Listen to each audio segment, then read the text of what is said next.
45. Pembukaan bahwa sesungguhnya kemerdekaan itu ialah hak segala bangsa. Dan oleh sebab itu, maka penjajahan di atas dunia harus dihapuskan. Karena tidak sesuai dengan peri kemanusiaan dan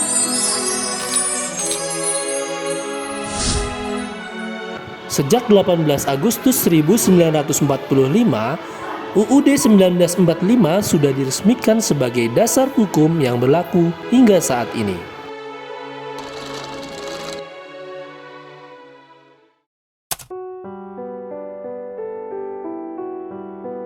Dalam sistem perundang-undangan, Undang-Undang Dasar 1945 menempati posisi tertinggi di Indonesia.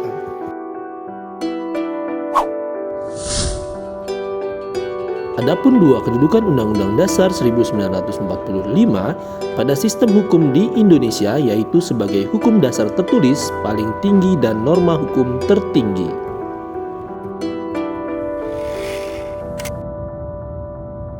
Undang-Undang Dasar 1945 bersifat tertulis, artinya merupakan suatu hukum yang mengikat pemerintahan dan setiap warga negara.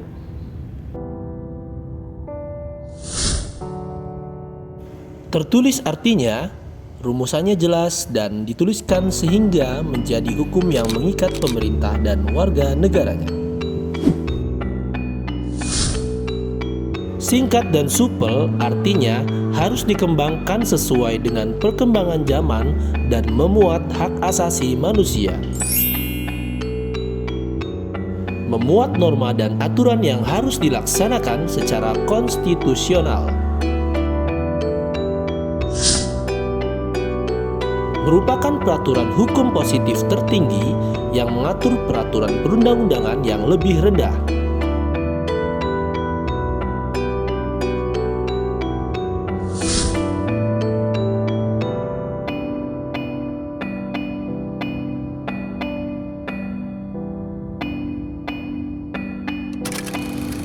Fungsi Undang-Undang Dasar 1945. Alat kontrol yang dapat memeriksa apakah norma hukum yang lebih rendah berlaku sesuai dengan Undang-Undang Dasar 1945.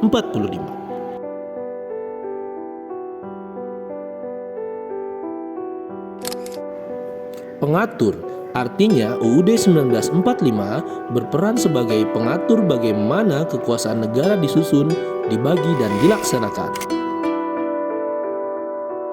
Penentu, artinya UUD 1945 menjadi penentu hak dan kewajiban negara, aparat negara, dan warga negara.